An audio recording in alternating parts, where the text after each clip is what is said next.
Alrighty, guys, we're doing a push workout here at Alphaland. I'm going to take you through my entire workout from A to Z. So let's get into it. Just did my warm up, so I'm nice and warm. Always make sure you warm up. Do not go into your workouts with cold muscles because that can increase your risk of injury. So yeah, we're going to be starting with some flat dumbbell bench press. So we're going to use some light weights to warm up first, and then we'll slowly get into our working set weights. So let's go. Starting with the 40.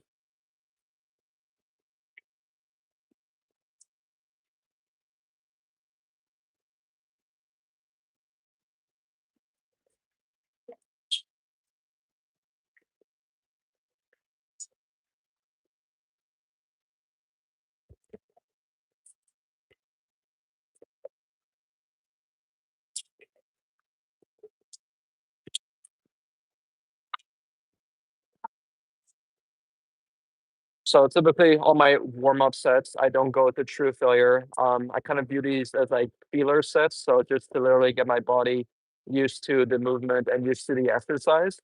You definitely don't want to be pushing to failure on your warm-up sets because they're called warm-up sets for a reason to kind of prime your body for the working sets ahead. So yeah, I'll just probably do 8 to 12 reps here just to get some blood in the muscle.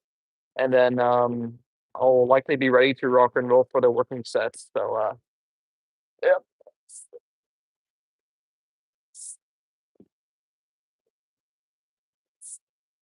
big stress at the bottom as always. Big squeeze at the top. Also, try not to rush your warm up sets. No need to rush it. Really get into the swing of it. Get into the feel. Uh,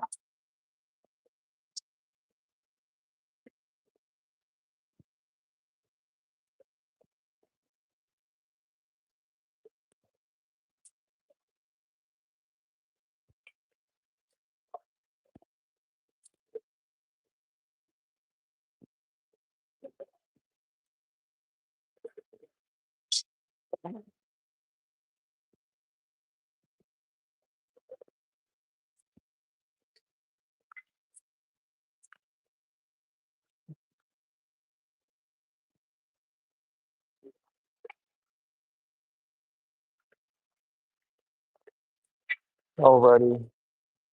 Also, let me know if the audio is good. I'm using my AirPods um, compared to mic, so hopefully the audio is still good.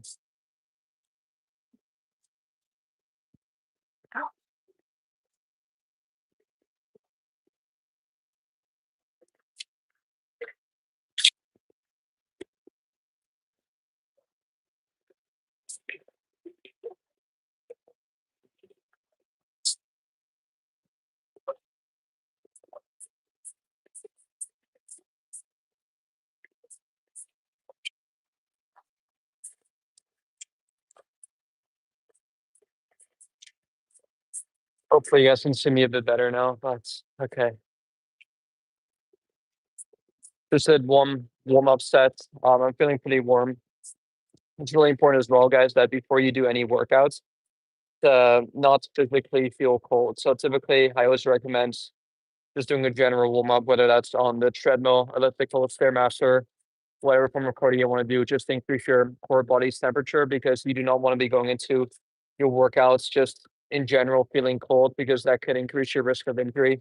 So make sure that you increase your core body temperature first by yeah, doing whatever form of cardio you want, just a general warm up, 5 to 10 minutes, nothing strenuous. And then once you're done with that, you can do more specific warm ups for the actual workout you're about to do. So I'm going to be doing a push workout, so that'll include my chest. It's kind of like a modified push workout, so mainly chest, side delts, triceps, and biceps. So once I'm done with my general warm up, I'll do more specific warm ups for the actual exercise and muscles that I'm about to hit. So did my general warm up, did my specific warm up with the actual weights that I'm about to be using, and now I feel pretty warm. I feel ready to go. So yeah, we're about to do our first working set weight here. We're using the 70s.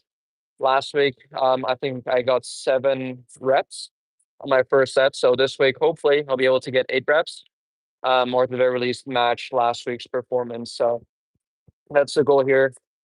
Yeah, as always with every exercise, you should always aim to progressively get stronger, right? So whether that's adding an extra rep from last week or adding a bit more weight from last week, just make sure you're progressing, right? Because if you keep on doing the same weights with the same reps over and over and over again, expecting a different result, that's a definition of insanity, as Albert Einstein would say, right? So make sure you always force your body, give it a stimulus to keep on growing. And then I typically do supersets as well because my workouts do take a lot longer if I don't. So I'll be supersetting this, and then I'll be putting the bench on a slight incline, and I'll be doing lateral raises, incline lateral raises with dumbbells. So I'll show you guys that afterwards. But here we go. First, looking sets.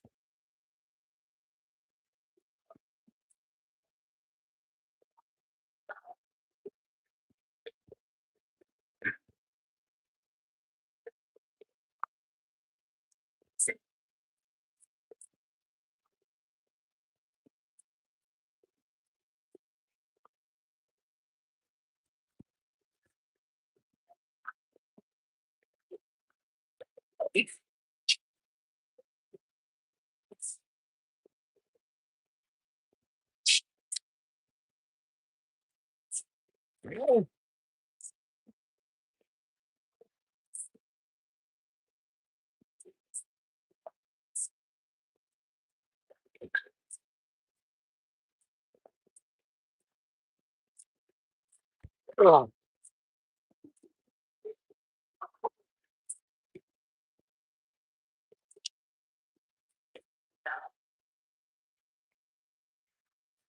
Okay, that's the first set. That's 7 reps. So I'm pretty much matched last week's performance. Not ideal, but we'll take it. The reason why I'm not upset with that is because I am in a slight deficit right now. So I don't really expect the strength to keep on going up every single week, maybe every other week or so. But I'm happy I was able to match my reps from last week. So now I'm gonna be putting on my Versa grips just to get my I guess my grip out of the equation here as I do my incline lateral raises. Sitting up the bench here on a slight incline. Get that nice little stretch in the delts.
Oh,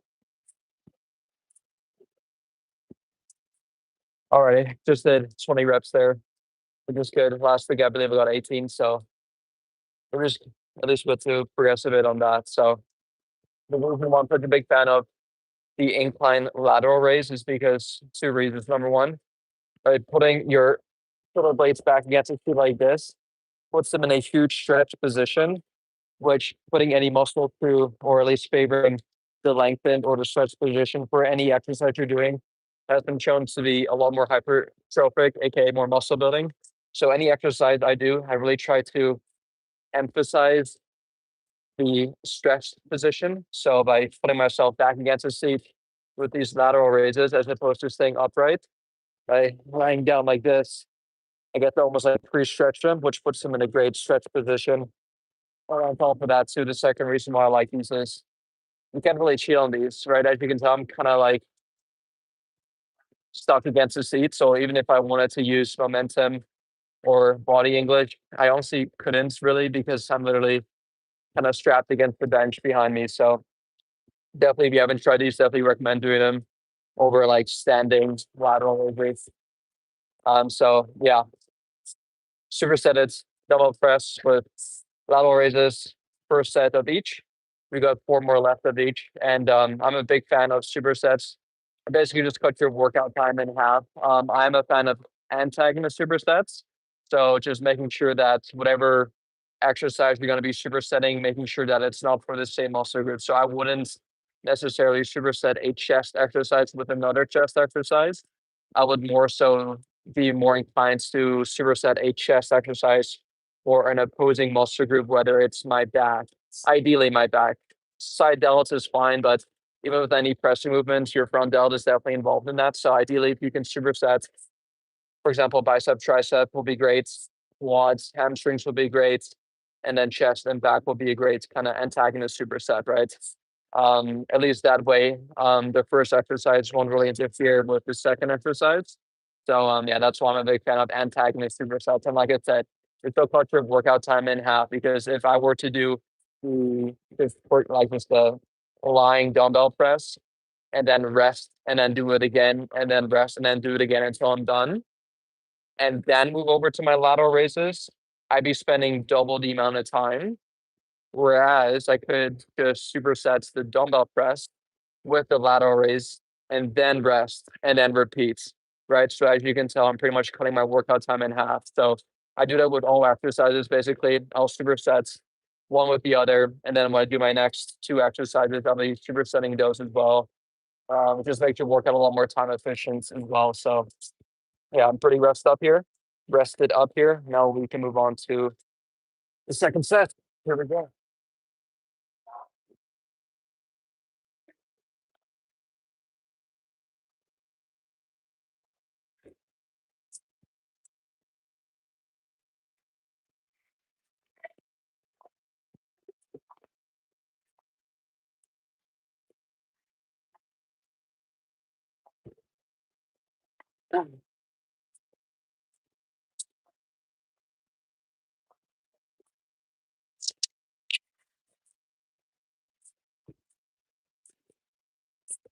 Oh.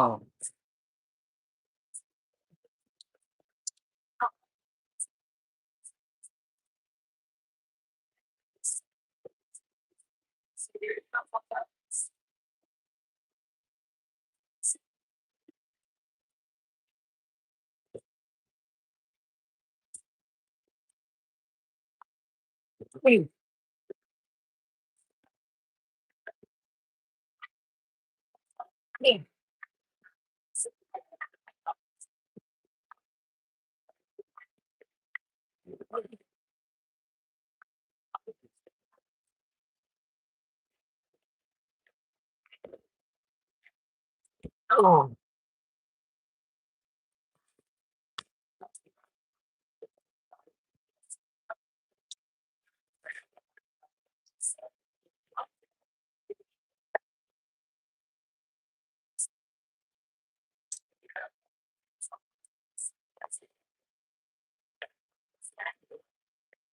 Second set, 6 reps. And as you guys can tell, at the almost on like my last rep, I like to really milk out that stretch and almost like hold the stretch position for as long as I can. because going back to my previous points, the stretch position is like the best part of the lift. So you got the concentric, so they're going up, and then the eccentric, the lowering face, and then you got the isometric, which is just kind of like holding it at the top essentially. But so yeah, there's the three kind of portions of the lift: concentric, isometric, and then eccentric. And so the eccentric, so the lowering face, that is, I would arguably say, the most important part of the actual lift. So if you were to place any emphasis towards any portion of the lift, it would always have to be the eccentric. So that's why I like to really milk out the stretch at the bottom, especially on my last kind of rep there. So yeah, here we go.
Already, second set done.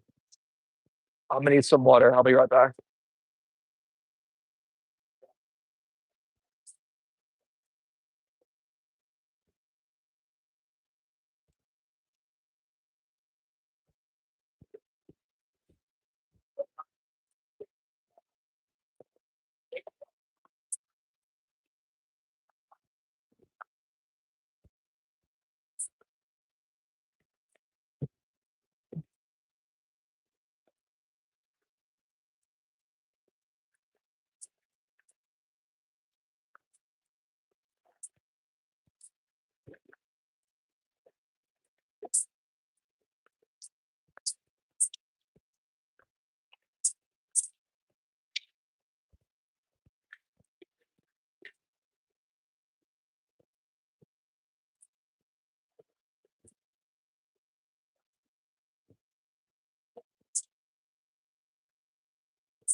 I know we don't have many people watching the live right now, but I'm gonna be posting the replay. So in case anyone wants to see what I did during my workout, you get to see the replay. But yeah, typically when it comes to rest times, I'm not too picky with it. I don't like have my stopwatch on and time it.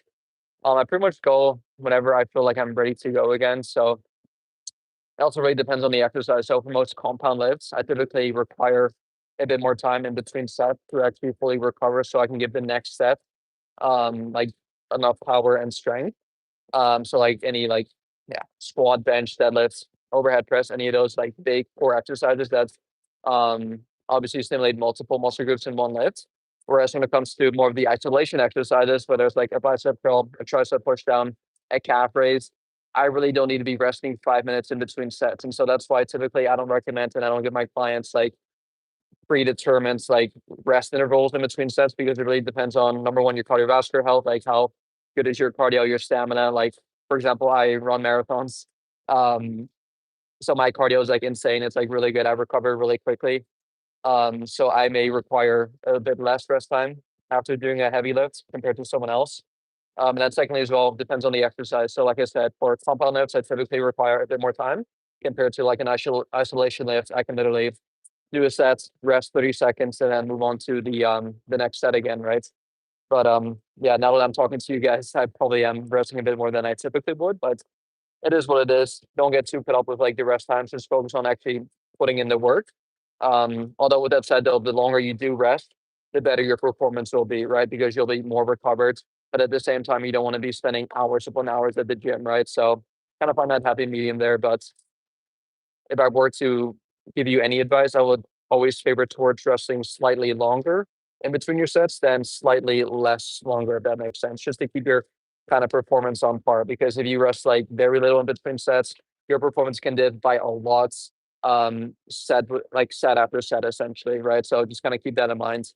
But yeah, I'm done rambling. Let's move on to our third set.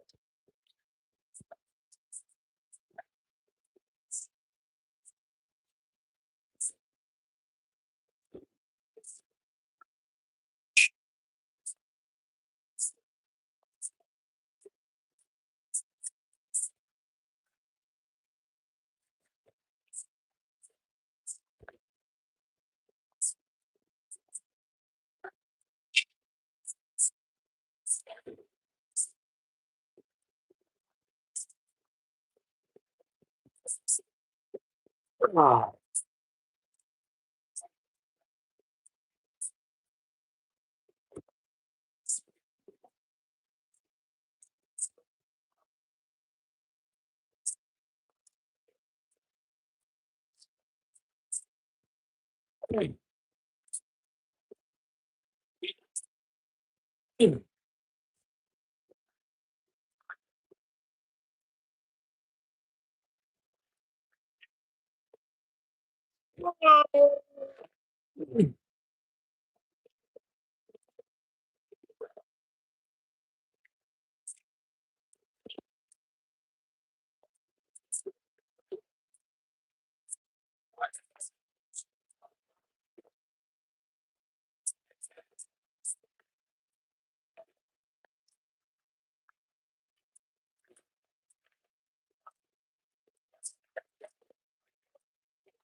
Come on.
Oh, oh, oh. I like to hold it here for as long as I can to really knock out that stuck at the ball. Oh, that's it. Oh. So yeah, you're probably wondering why am I wearing burster grips on lateral raises? And like I said, the main reason for that is to really get just my forearms out of the equation because um may sound a bit weird for lateral raises, right? But you'd be surprised. It actually makes a huge difference wearing these for something small as lateral raises so you can actually really focus on the target muscle, which is your side delt and not your forearms. If you're concerned about hitting your forearms, I always recommend just doing direct forearm training, whether it's wrist curls, reverse curls, any of those things. Because especially when it comes to like back exercises like heavy rows, deadlifts, pull downs, pull ups, you really don't want your grip strength to be the limiting factor. You want your target muscle group, which is primarily going to be your lats, your rhomboids, to actually be the limiting factors whenever you're training your back, right? So yeah, if you haven't yet, definitely recommend investing in a pair of these. I recommend the Versa grips. I've had these for over a year now. They're probably one of the best quality straps that you could possibly get. I don't really know how they make it with the material, but it is just insane. I've worn lifting straps before, like the regular ones, and nothing compares to like Versa grips. So they're a bit more pricey. I think mine were like $100, but if you're a serious lifter and you see yourself lifting for years, hopefully decades on end, this will probably be the best investment you'll ever make. So yeah, highly recommend.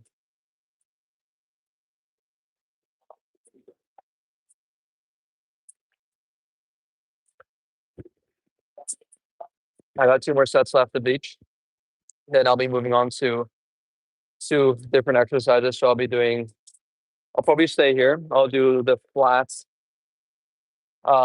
lying dumbbell fly. I love them using dumbbells. And then I'll be supersetting that with a bicep exercise.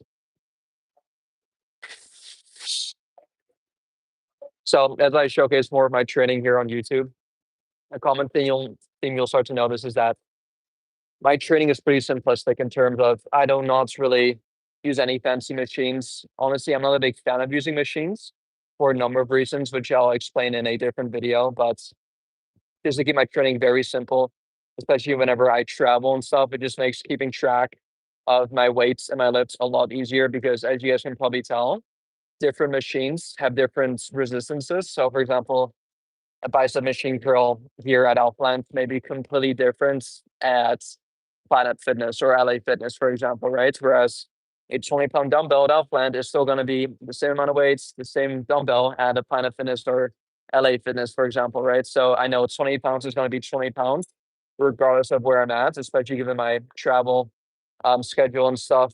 Whereas machines, depending on what machine you use, like here they got some really awesome machines. They got the Prime machines, which I'm a big fan of, some Arsenal strength machines, which are great. But I also know that most gyms do not have those machines. So if I were to, for example, do a Prime machine here and I go to a different gym, but they don't have the specific machine that I'm looking for, the weight could still be drastically different. So it's more of an OCD thing, don't get me wrong, because at the end of the day, your muscles can only really tell the stimulus that you're providing on them and not necessarily like the weights, right?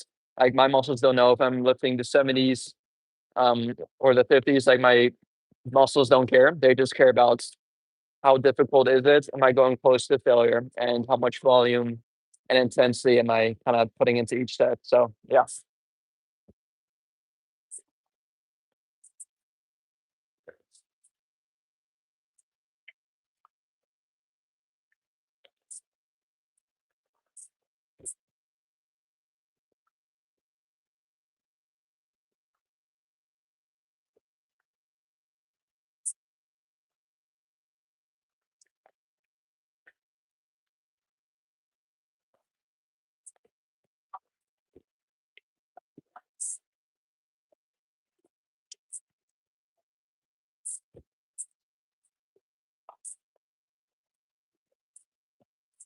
Oh,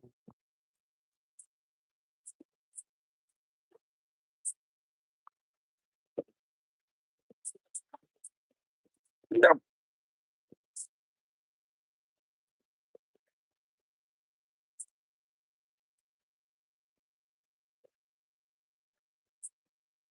Mm.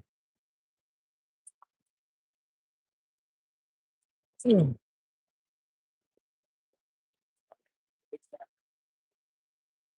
Well,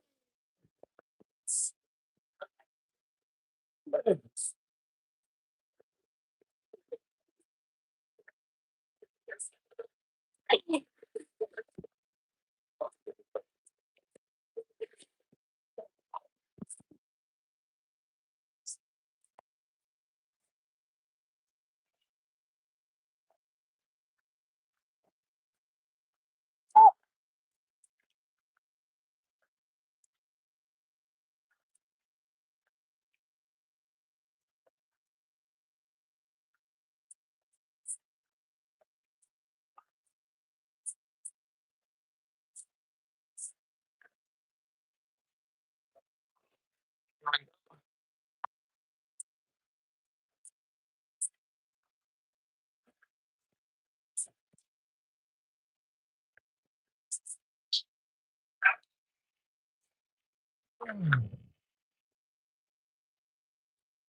ah, ah,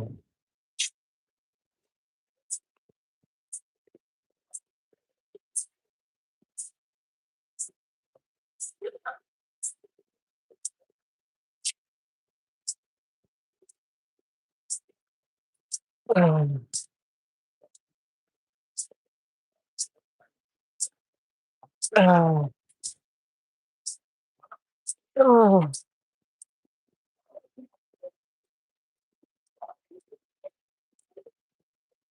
ah,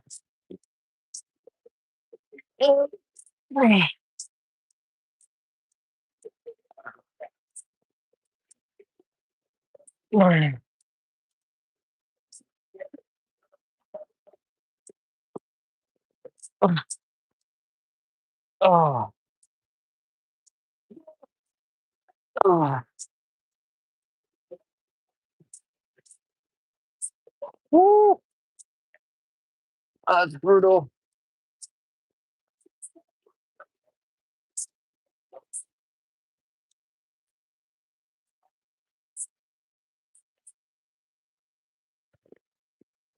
Let's pick up the angle here. What you got from this side?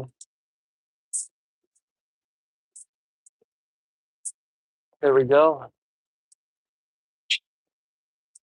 All right, that's actually my good side. This is my good side. At least when it comes to like my facials, my face, my hair, because I kind of part my hair this way.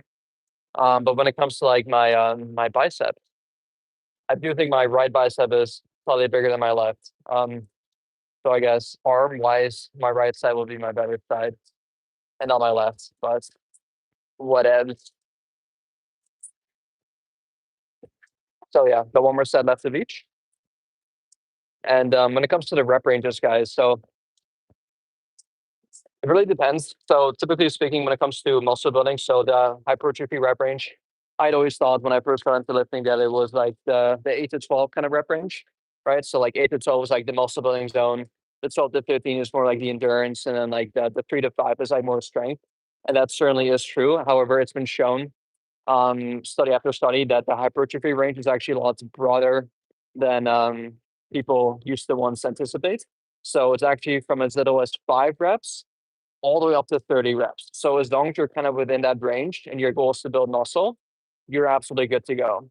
And so, given that the rep range is so broad, you can be very flexible with your training. So I do still typically recommend knowing that the rep range is a lot broader than normal, or than we had anticipated. I still do recommend for most of the compound lifts that you're doing. So once again, the squat, the bench, the deadlifts, overhead presses, to still be in the lower end of the rep range, because they're big compound lifts and they recruit multiple like muscle groups in one exercise. they are very taxing and very fatiguing. And trying to do like 20 reps on the squats, like your lower back may give out before your actual quads do. And when you're squatting, your main purpose is to obviously stimulate your quads and not your lower back. So yeah, for most compound lifts, I do still typically for myself and for my clients, I prescribe being on the lower end of the rep range, going slightly heavier, and then with more of the isolation lifts, going slightly higher, right? There's this thing called stimulus to fatigue ratio, which I believe Dr. Mike Hotel from RP Strength, I think originated. And I met him actually like last month, and we actually spoke about this topic, which is really, really cool. I love nerding out on this like science-based lifting stuff. Yeah, he coined a term called stimulus to fatigue ratio, and it's basically any exercise you do, you want to look at how much stimulus it gives you compared to the amount of fatigue that it gives you, right? So you want to try to do exercises that give you the most amount of stimulus for the least amount of fatigue. And the exact same thing applies for the rep ranges. So the stimulus to fatigue ratio on a squat um, is probably going to be a bit better if you go lower in reps, higher in, lower in reps, higher in weight, compared to like higher in reps and lower in weight. And then when it comes to the isolation lifts, right, it's typically better for a better stimulus to fatigue ratio to go lower in weights and then higher in reps, just so your mind muscle connection is there. You get a better stimulus, a bit less fatigue. And that's ultimately what you're kind of like trying to favor when you're lifting, at least when it comes to muscle building, hypertrophy training. So, alrighty, got one more last set to do here. So, yeah, as you guys can tell, for the actual flats dumbbell press, my rep range is around 5 to 10 reps. Whereas when it comes to the lateral raises, right, it's lighter load. I'm shooting for around 15 to 20 reps. So yeah, it really is context dependent on the exercise you're doing, and also just how it feels to your joints, your connective tissues, all these things as well. So yeah, let's get this last set done.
Oh.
Here we go, last set.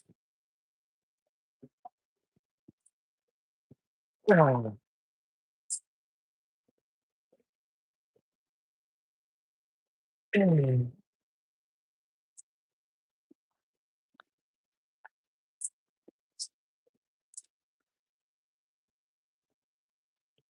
Ah.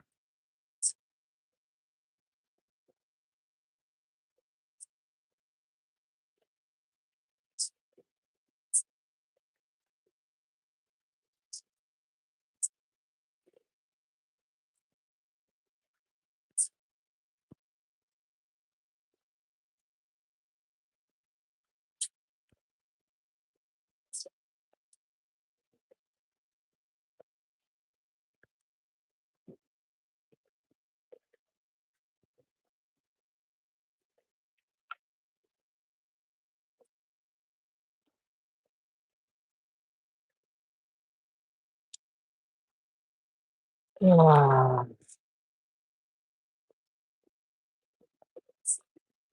Mm.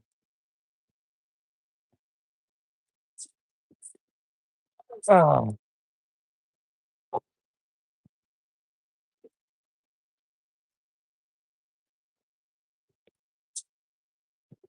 Ah.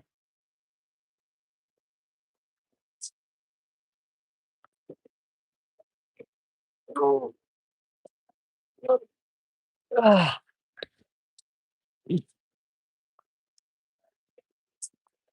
Oh.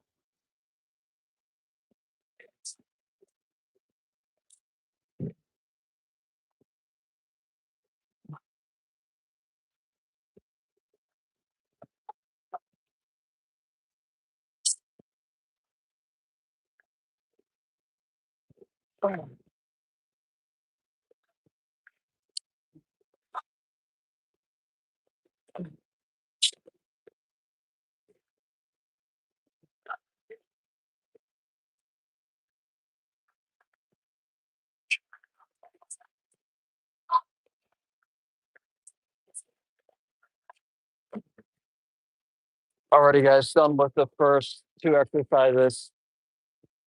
Once again, I did 5 sets of each. 5 sets of the dumbbell press, 5 sets of the lateral raises. Now we're going to be moving on to 5 sets of lying dumbbell flies. These are my all-time favorites fly variation because once again, it really emphasizes that stretch at the bottom, and yeah, we get a pretty solid contraction at the top too. Although not really too concerned with the contraction because, like we discussed, the eccentric part is far more important than the contraction, right? So yeah, dumbbells definitely give you that. And then here's the beauty about my kind of training philosophy or training regime is that I really don't have to move much. Like all I need is a pair of dumbbells and a bench, and I'm absolutely good to go. I typically do around 6 to 7 exercises, all using either barbells, dumbbells, or using just my body weights. And yeah, a bench as well. And it's kind of nice because I don't have to like move around this much. And I can like hog all the dumbbells as well.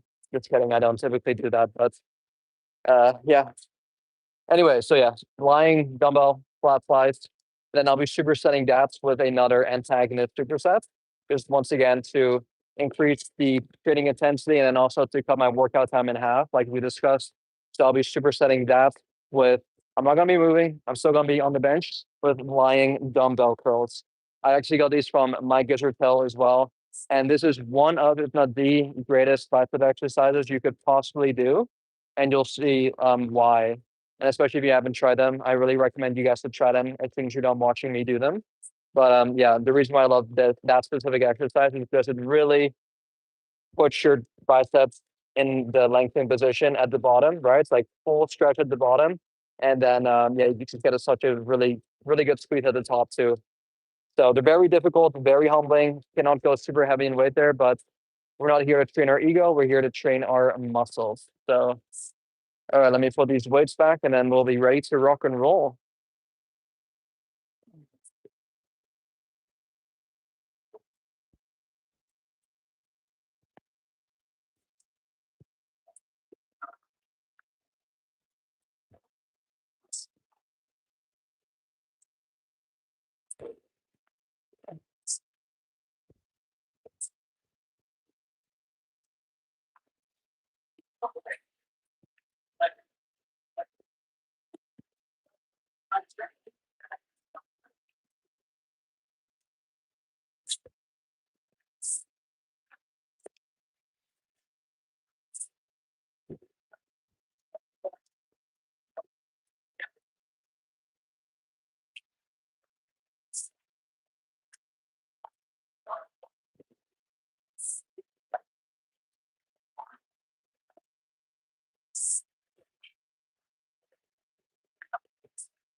All righty, let me put you guys back on this side.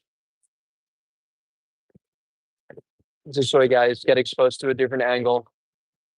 See how I do it. And I'm such a big just believer in this, but form is so key. Like form over everything. Form technique, that is the foundation. And once you have set the foundation, then you can obviously add more resistance, add more weights, add more intensity. But yeah, especially with the guys that I coach, like most of them are newbies, they're new to the gym. And the last thing I would want for them is to obviously get injured. And I'm trying to impress other people who deep down don't really care what they're doing. Like one of the biggest misconceptions at the gym is that people look at you when in reality, people at the gym are more so concerned about what other people are thinking of them. So it's kind of like this funny, ironic thing where we think that other people are thinking about us, and in reality, the people that we think are thinking about us are actually thinking about how we think about them. So it's kind of like this weird paradox. But yeah, like prime example, like I'm really, or at least I used to be really concerned about what other people thought of me, filming myself at the gym, talking to myself. That's, I mean, people are probably watching right now, but like I know deep down, like they're also kind of thinking about, oh well, what am I thinking about them, right? And at the end of the day, like we're all in the gym to obviously get better, improve, whether it's for our strength, our endurance, just for our mental health too. So it's a judgment-free zone. Everyone's welcome here. So please do not be scared to go into the gym, workouts, even look stupid because we all start somewhere, right? And yeah, I used to be that kid as well who would just completely do everything completely wrong, but that's how you learn, right? So anyway, I'm done yapping. Let's get to this first set down. Oh,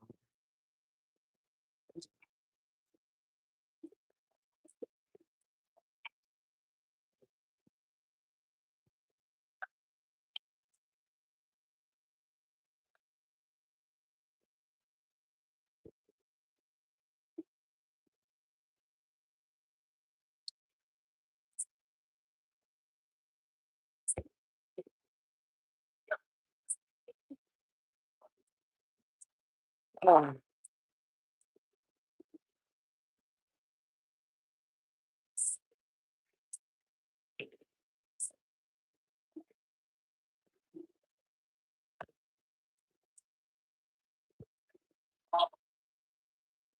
oh,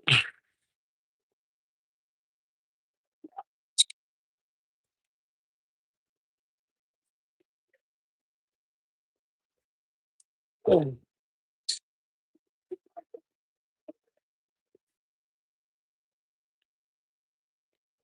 oh, oh, fuck. Unreal stretch. Okay, couple seconds here, and then onto the biceps.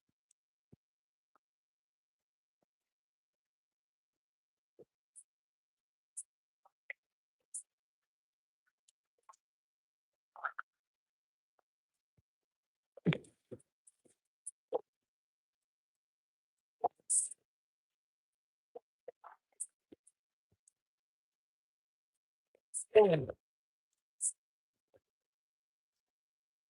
oh, oh,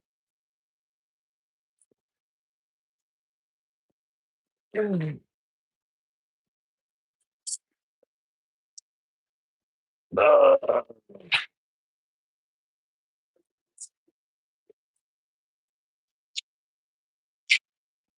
Yeah.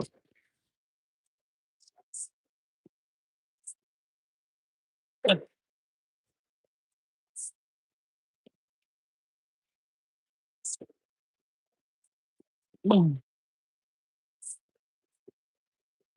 Ah, ah, ah, oh, absolutely brutal.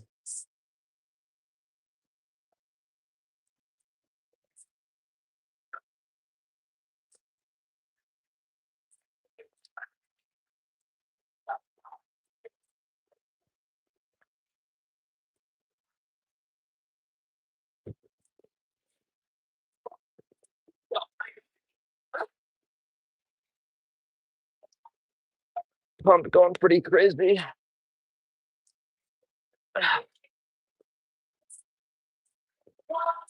I am a bit shocked though, just to be completely real, that there's actually no one watching the live, which is, I don't know.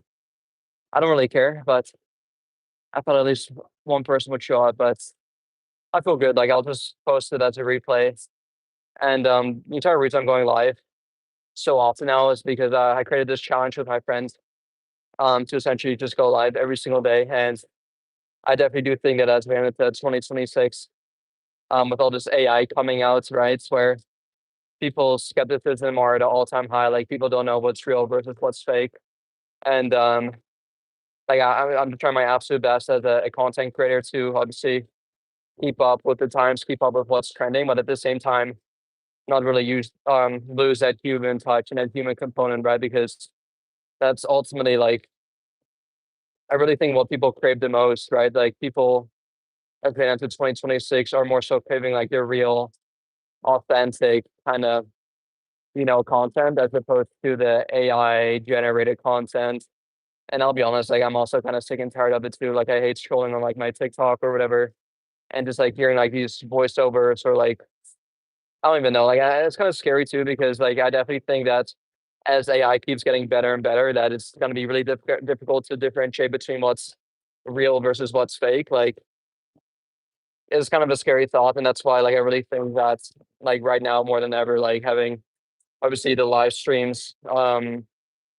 Yeah, really like live streaming like on Twitch. Like for example, I'm not sure if you guys know this famous streamer called I Show Speed, but he's like popping all over the place, and he has a huge fan base, right? And that's because like he's going live every single day. He's interacting with his fans, obviously, and it's real, right? Like it's not fake. It's real, right?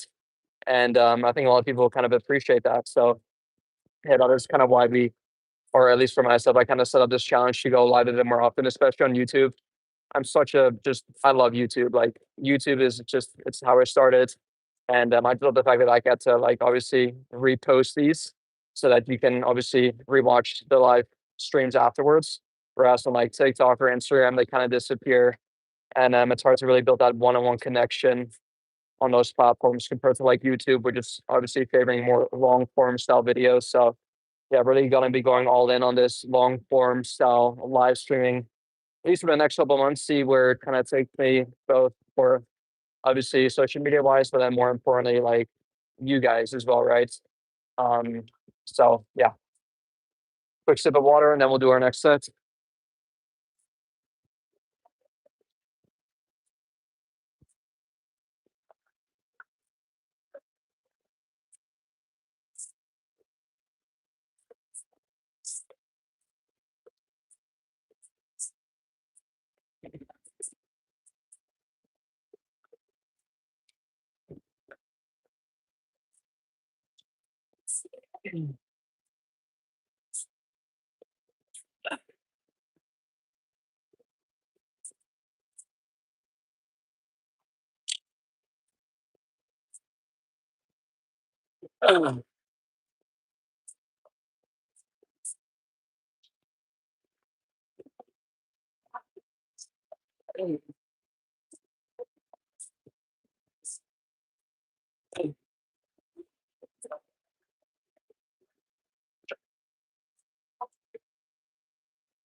Oh,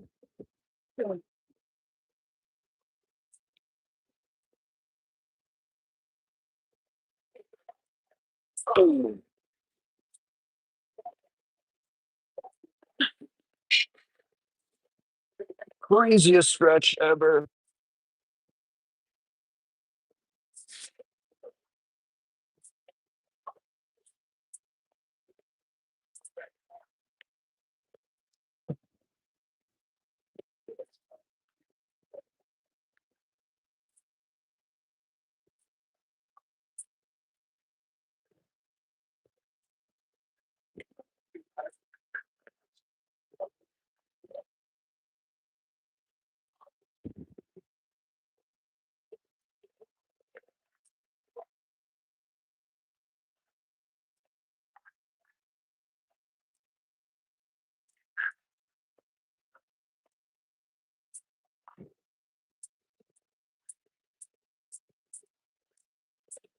Ah,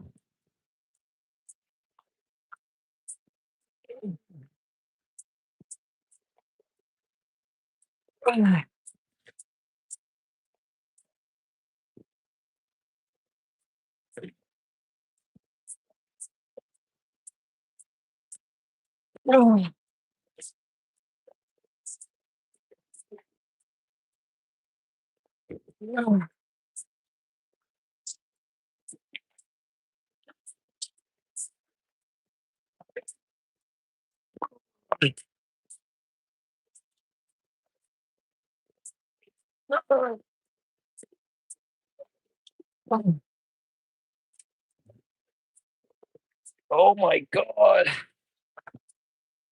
Hopefully you guys can tell with the exercise that I'm doing for the biceps that it really, really, really lengthens the crap out of your biceps at the lengthened stretch position.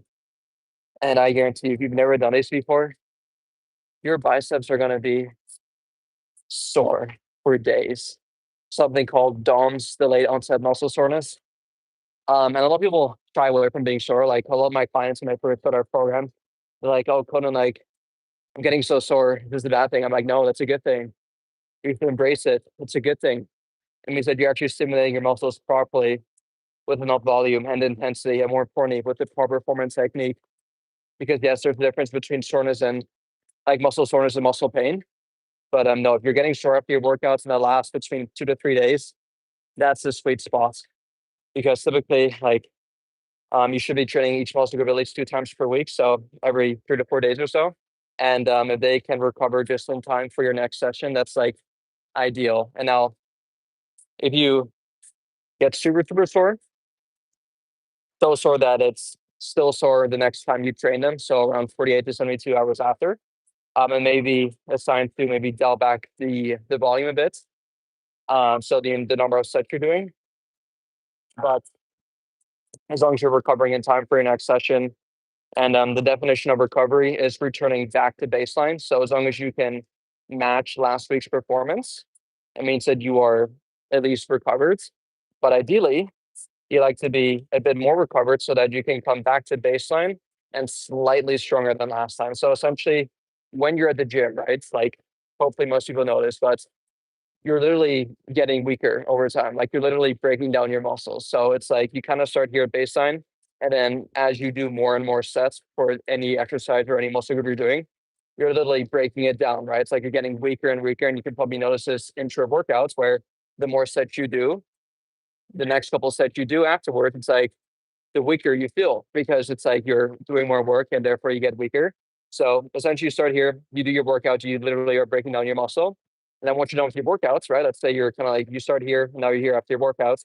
What you want to make sure you're doing is that over the next coming days, that you're recovering just enough to return back to baseline, but ideally slightly higher than baseline, so that when you do your next workouts, you are slightly stronger than last time.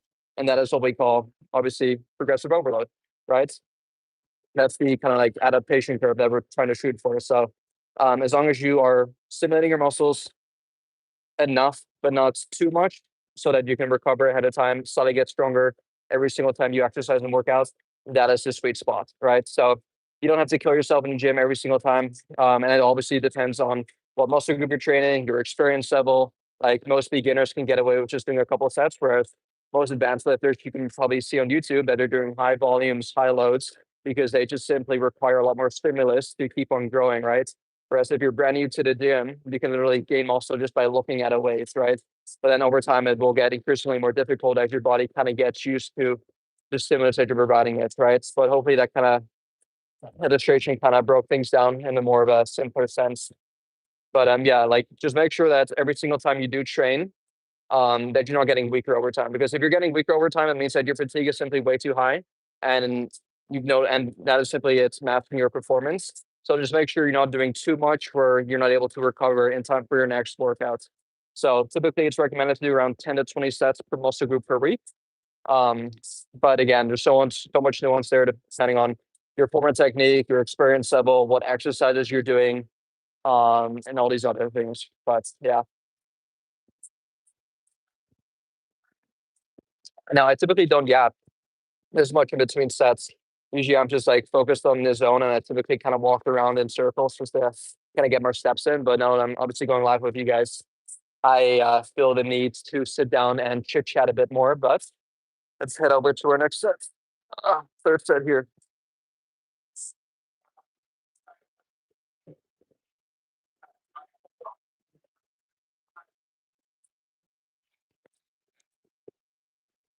Oh.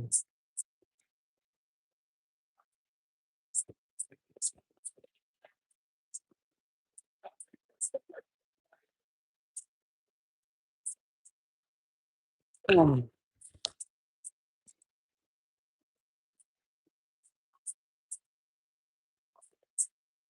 Mm.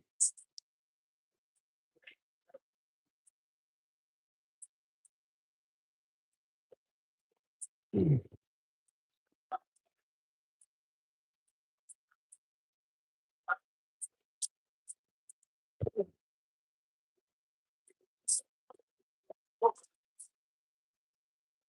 Ah.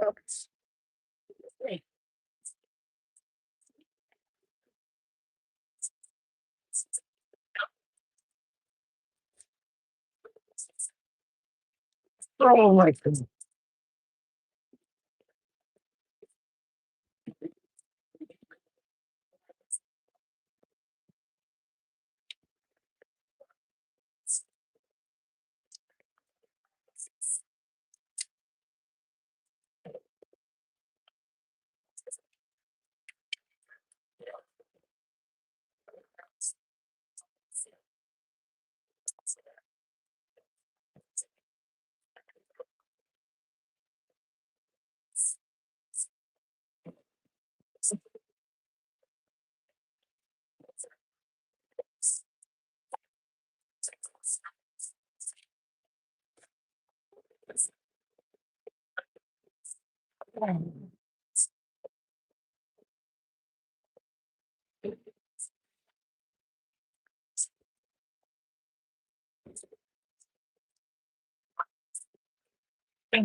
Ready. I got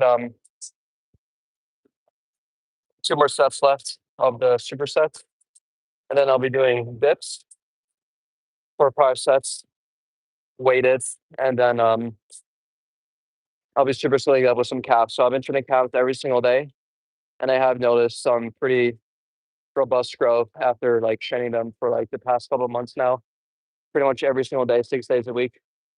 So yeah, it's really paying off in terms of just growing the stubborn muscle group. So yeah, that's gonna be the game plan. And now we're into the live. I'm not sure if I should just show you guys the last 2 sets and then do those 2 exercises, or just show you guys how I do the exercises now and then end the live stream. But yeah, I'm in no real rush. I'm not really used to live streaming because typically I do log my actual working sets on my phone through an app, and you guys should definitely be doing the same. You guys should at the very least be tracking your sets, whether it's on your phone, your notes app, an app which we give our clients an app to actually track their workouts, or even like old school fashion way, like using a notebook or something, right? But you got to make sure you're actually keeping track of it, because if you ain't tracking, you are slacking. That applies with your workouts, your diet, your nutrition, even like your sleep as well. Like keeping track of that is really, really important, especially if it's something that you want to kind of improve and fix. So yeah, if you ain't tracking, you are slacking. So that's why, yeah, I'm not really used to this, but definitely moving forward, I'll be bringing like a notepad just so I can actually keep track of my workouts and my working set weights. So that's next time I do my workout, I know exactly what I did last week in order to beat last week's performance.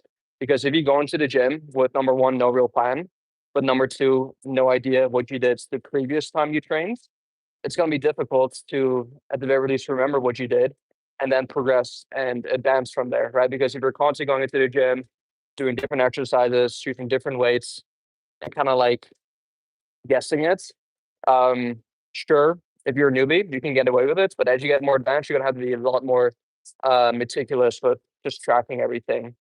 Like I track everything. I track my finances. I like everything that I've wanted to improve in my life.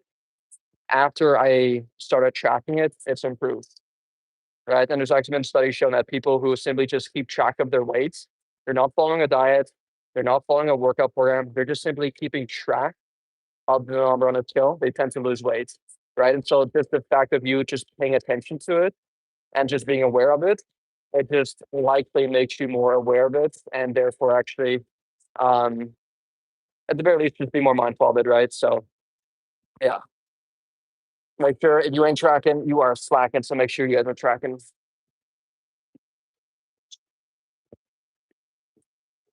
All right. So what I'll do is I'll do one more set. I'll show you guys, and then I'll show you guys how I do the dips.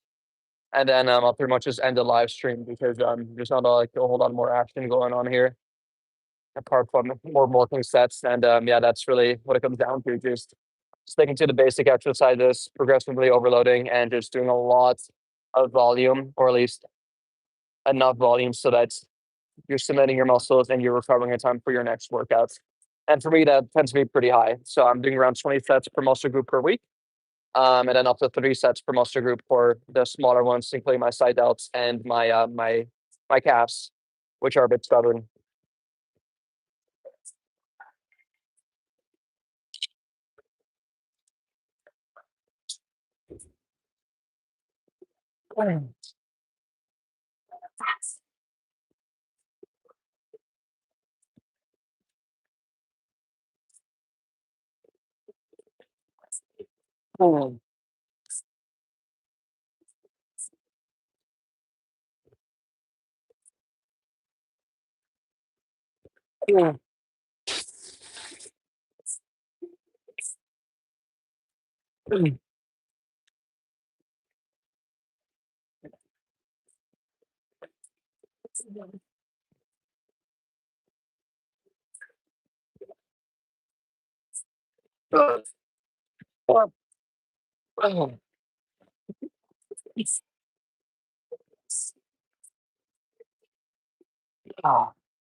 We got one more set left. And then we'll be, yeah, actually, I'll just show you guys my last set. Why not?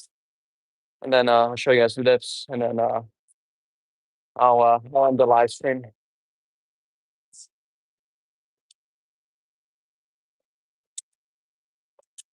And as you guys can tell, like my reps naturally tend to drop off when I do the exercises. So you guys can tell that I pretty much stick to my working set weights, and I kind of stay there. And then I just let my reps do its thing. So yeah, I pretty much go pretty close to failure. I leave around 1 or 2 reps left in the tank.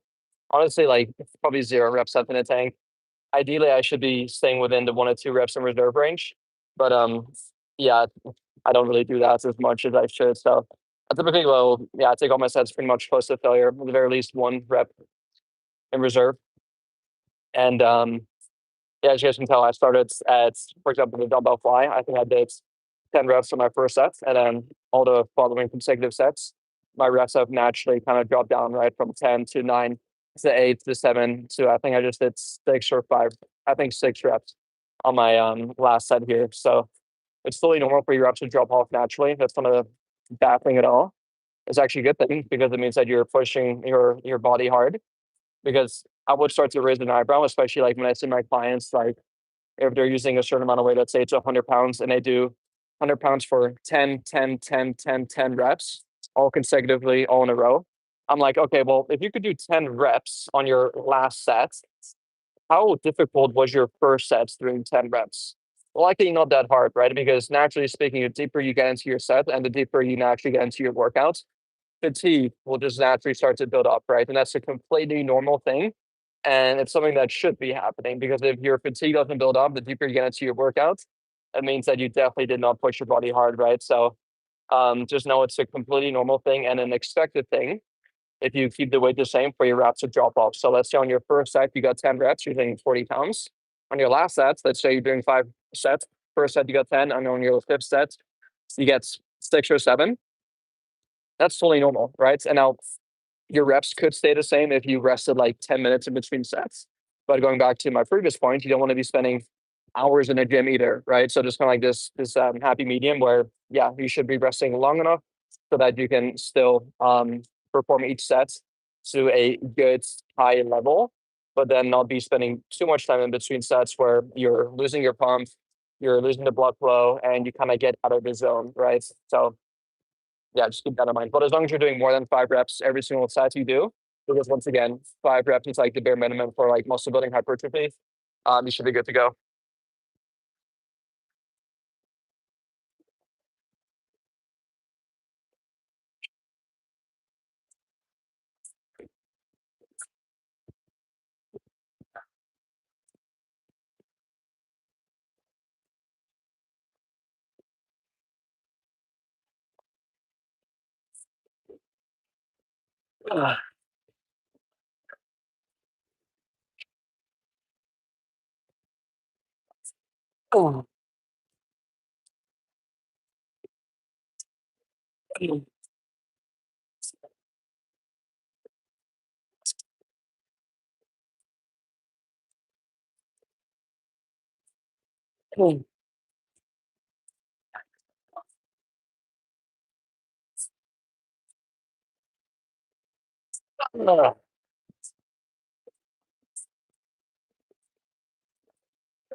God.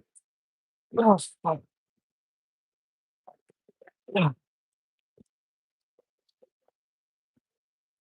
Oh, no, I can't.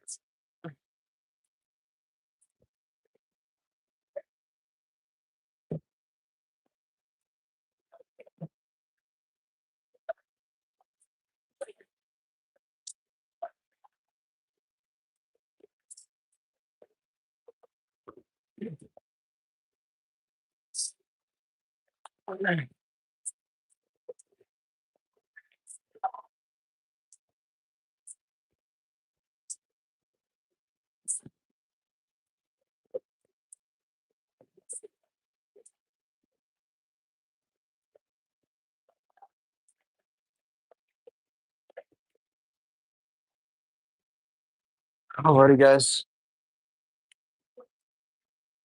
Pump looking pretty solid. 4 exercises in.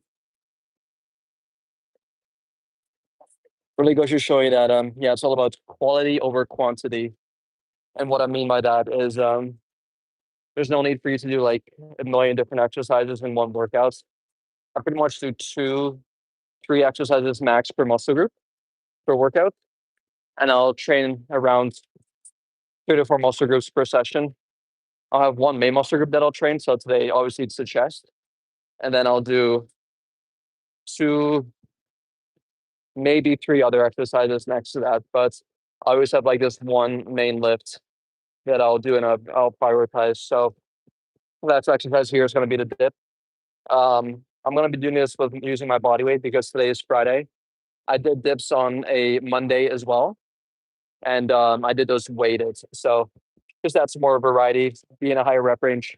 I'll be doing these with my body weight. So I'll just show you guys 1 set here, and then I'll end the live stream.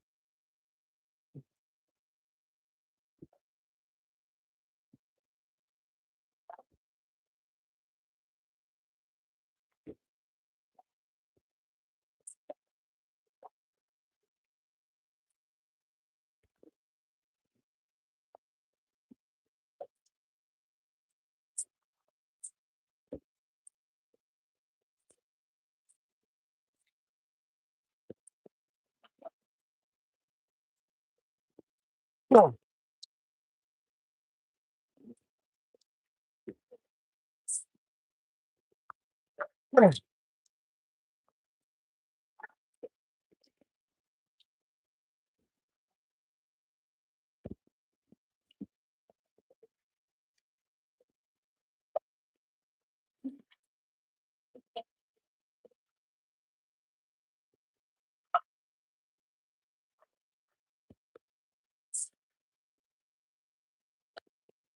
Oh.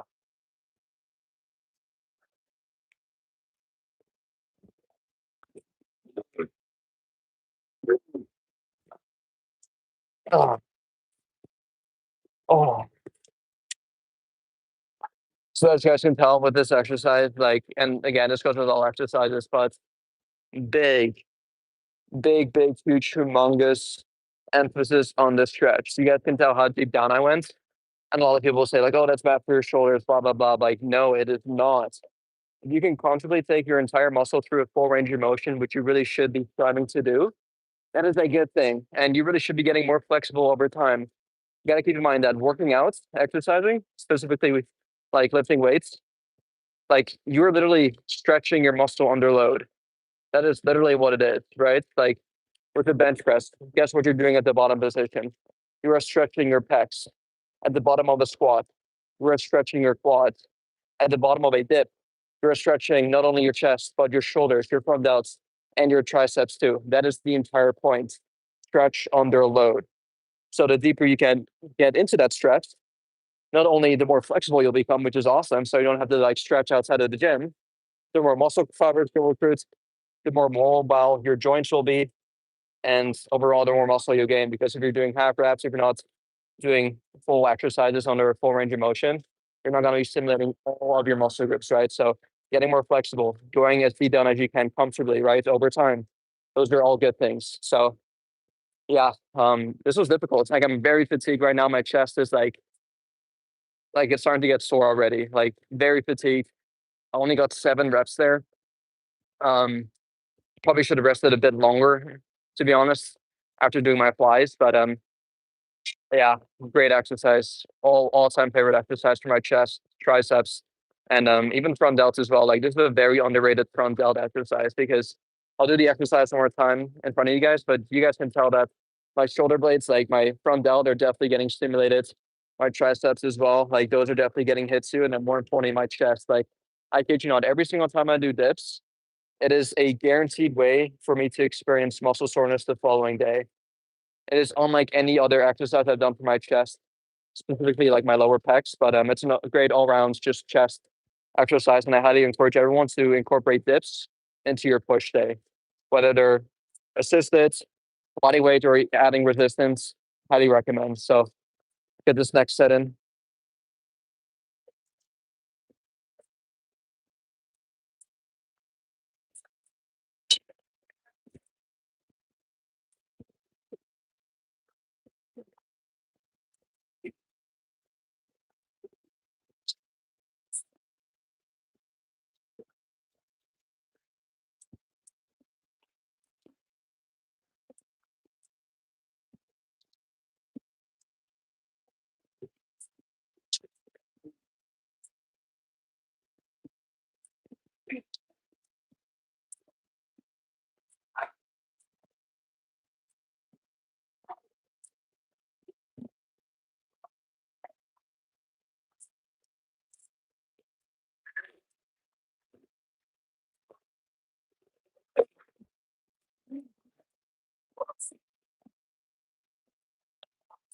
Woo!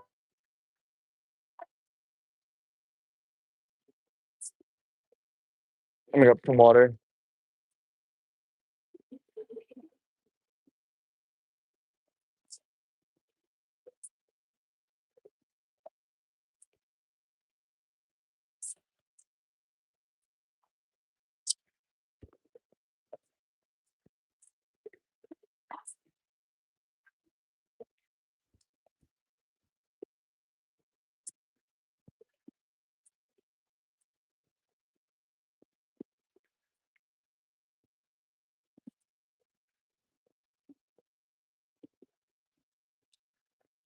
Great exercise.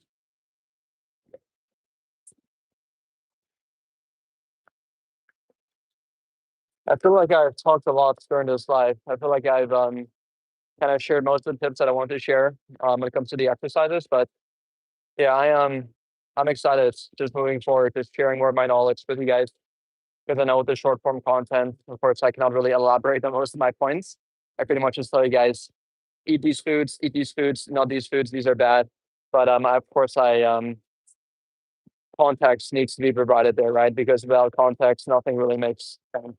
I could say anything, right? But without context, it doesn't really matter what I say, right? So, and this applies for you guys as well in terms of like whenever you're seeking to find information online. I mean, typically, whenever I am looking to solve an issue, it's never through short form content. It is always going to be through long form content, specifically podcast, because that way I get to actually like hear the explanation as to why people claim certain things, as opposed to looking for information through like short form content, which it is curated to be controversial at times, to pique your interest, and all these other things, right? So just some 2 cents for you guys there. Just be careful, especially when it comes to fitness advice. There's so much out there. And of course, most of it can be true, but it is very individualized and it's context dependent, right? Like I could tell you that this is the best exercise, but if you have shoulder pain, if you cannot do that, if you don't have access to that exercise, then of course that completely gets thrown out of the window, right? So always be a bit skeptical whenever you view stuff online, even from me as well, right? It's like, please, like, call me out whenever you hear me say something that you maybe don't agree with or don't align with. I would love to obviously get challenged, and at the very least just explain my thoughts behind certain things, right? Because I think that way not only will I benefit, but you guys will benefit from that as well. And I think having a healthy discussion is obviously going to be most beneficial when it comes to addressing anything really.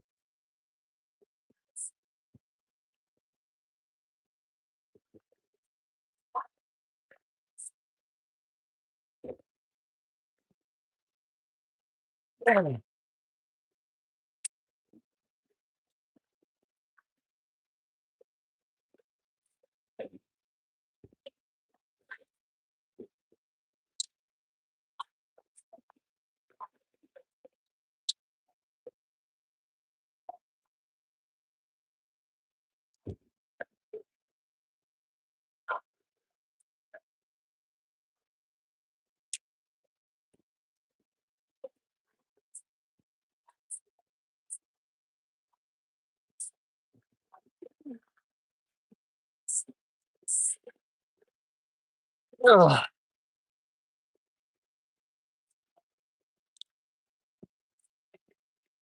Already, that's going to wrap up today's live. I got 2 more sets left, but I don't want to bore you guys. And then I got 5 more sets on the calf raise machine, which like I said, I've been training calves every single day for the past couple of months now, 6 days a week, and I've really been growing. So tomorrow I'll take you guys through my pull workouts, or at least pull emphasis, back emphasis, alongside some more biceps, triceps, and side delts as well, and of course calves. Can't forget those. And I'll see you guys then. If you guys have any other questions for me in the meantime, feel free to message me on Instagram at Kotarski.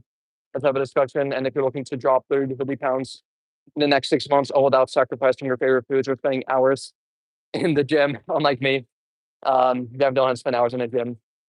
You can go ahead and schedule a free consultation call with me down below, where we'll essentially go over your current goals, go over your current struggles as well, and create a game plan together to help you absolutely crush your goals in the next coming months.